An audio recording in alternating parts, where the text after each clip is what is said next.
Hey, what's going on? I'm Corey and I run a five-figure AI automation business. And today we are going to go through how to find and fix $50,000 bottlenecks using AI and how to create the frameworks. So whether this is implementing and you're maybe an AI expert already and you want to implement it to other businesses, or perhaps you run your own business and you want to learn how we can use AI to leverage this whole scape. So sounds like something you're interested in. Let's jump into it. So like we said, fixing $50,000 bottlenecks with AI. This is a very common question I have with clients. They'll come to me and they say, I have this leak. I don't know where it is. I know it exists, but I'm losing money. I don't know where to start. Where can I use AI? What can I put in place? How to identify it? And the questions go on and on. So I figured today what we'll do is we'll go through how we can do it, a framework that I use for my own personal business and how we assess the clients and really just plug up those leaks that we have in the system.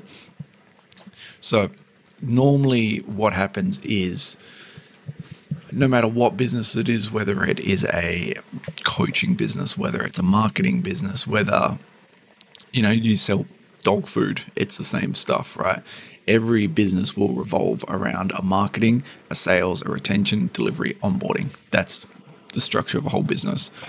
You can't escape that. So whenever there is a bottleneck or company growth is not happening at where it is, it will either be here, here, here, here, or here. And these systems obviously talk to each other. So how do we find them? And is the biggest question that we have. How do we dive into here? So we know it's between marketing and sales, but where? Right. And if we look at it, what this could look like is leads could be we're not scoring leads. So the sales team, and I see this very often that the sales team will be chasing all these unqualified leads to the business, and they're not really the ICP of what they're looking for. So implementing a lead scoring system is a fabulous way to solve this, right? So we only have our resources targeting, proper clients or the potential to be clients, which that would be the bottleneck of the sales part. Contracts, manual handovers. When they're signing the contracts, one team will then approve it. They'll sign their own part, usually the sales team, and then they'll need to do a handoff to the client relationship management team, and that delay can be forever. They might be out drinking coffee for 2 weeks or taking a holiday. So it can be a very huge delay on that end. And a manual handoff is huge when we're going into the sales and onboarding section. And often the delays are around the 2 weeks. Delivery, when we're delivering projects, there's no automations.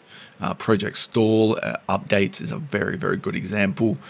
When we're doing these two and we're talking about delivery and retention, it's very heavily update to the clients that we need.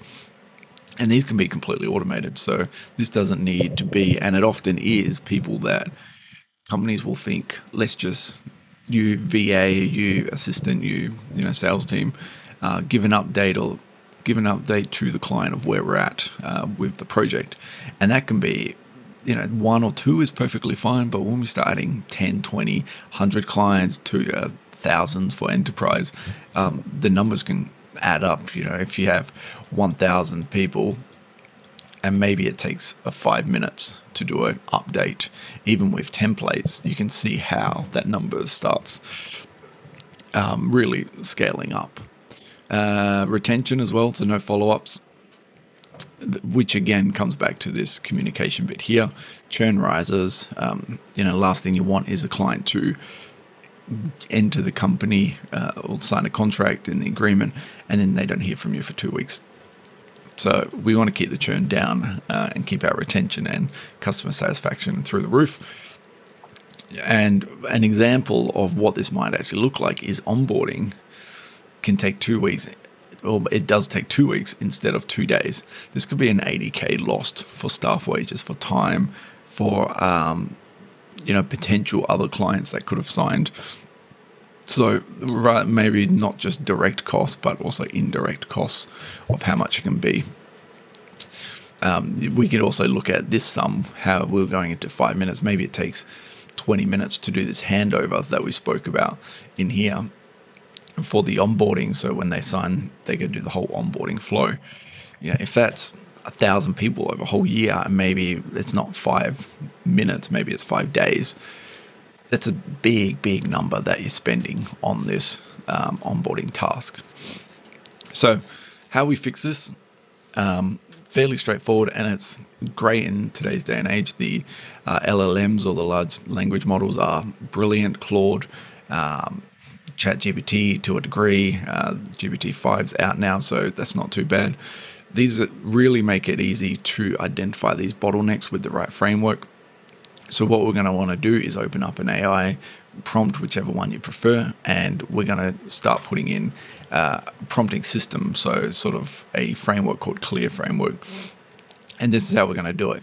So using the onboarding example, people will identify this and they'll say, okay, I need to fix my onboarding.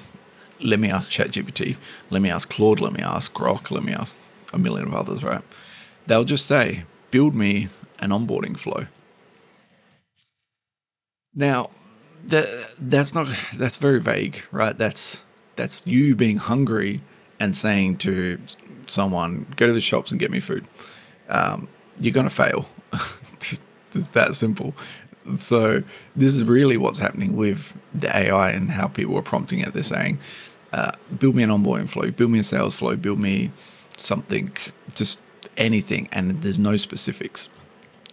What we want to do instead is we want to say, when a new client signs a PandaDoc contract platform, create a Slack channel and a Drive folder, more platforms, and an action, create. Create a ClickUp project, 3 starter tasks, notify the strategist in Slack, and kick off within 24 hours. That is a good prompt, right? This gives GPT or the model a very good understanding of what it needs to do. And when we're going into sort of the clear steps, we can see here that clarity, we're defining the exact outcome. The outcome is kickoff within 24 hours. It is create, notify, where this is just single build, right? There's a logical step flow.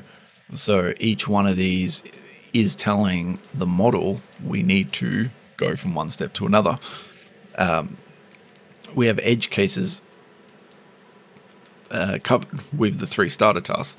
If there's a sort of an outlier, these 3 starter tasks will kick it back in and say, if their email doesn't match, then the 3 starter task may be confirm your email address matches with the Slack channel, for example. So this is building in for the edge cases. The adaptation, so refining it, you want to get this and then refine with the feedback of what it gives you. And then obviously our measurable ROI is the 24 hours again. And we can see this, an example of what we've sort of built, an example for a client we built a couple of weeks ago, is we've streamlined their whole onboarding process. So we've saved about 40 hours a month. We have faster cash collection. So from the proposal sending, the contract signed, are completely automated. They're happy clients. The onboarding happens really quickly. And it's been about a $50,000 leak that is closed. This client in particular was signing about 2 or 3 per week. And you can see in here all of the steps that they actually needed to do for the onboarding process. So with that quantity, you can see how much difference it knocks off automating this whole thing. It's a sequential steps between all of them. So the moment the proposal is sent, so they fill in a type form and then it gets sent to the client. It gets sent to the worker, and then they fill in the client details, which sends the contract. Once the contract's signed, we have Slack channels opening. We have Google Drive downloads for all the contracts. We have just a whole bunch of everything happening, like we've mentioned in here, these 2 Client questionnaires are submitted.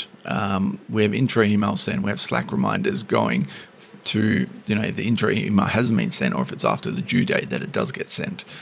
We have strategy build phases, where we're timing the actions of the workers. We're keeping them accountable for what they're doing, which is this one here, notify the strategist 1 day beforehand. And then once the onboarding is complete, they can be added to the regular customer cycle after that. So going back to this 40 hours, you could just really quantify how much that would take a single person to do.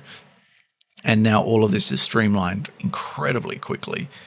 And it's just, the results are amazing. So we want to use the difference between a good prompt and a bad prompt. The likelihood that AI could go from this to this just by saying, build me an onboarding flow, and it says, okay, I think you need a proposal sending. I think you need a contract signed. I think you need a questionnaire, a Slack reminder. It's very, very 99%, and I'm sure it would not be able to give you a very good sequential like this. So we need to use a framework like so. And really that's where the best building is. It's in this strategy session. It's in this clarifying what we need, using the frameworks to identify, how we build it, what we build. And that's why we sort of have this thing where the best builders aren't just the people that know how to build the Make.com. They know how to build the Make, plus they know how to use AI to leverage the frameworks to actually go through and plan, strategize. And really that's what AI is good at, right? It's good at the deliverables and the strategizing and just saying, hey, I think we should do it this way, or data suggests we do it this way, and you sort of go back and forth with the AI. That's what it's brilliant at. It has all the research at its fingertips for the internet, and what's best practice, what's statistically correct, and that's really what's starting to differentiate between good builders and the cheap builders from now day and age. So I hope you enjoyed that. I hope it gave you a little bit of clarity and made it clear, pun intended, that this is how you do it, right? This is how we do prompts. So I encourage you to go try it out and let me know how it goes in the comments. So if you enjoyed this video, we'll be back tomorrow, but like and subscribe. Until then, thank you.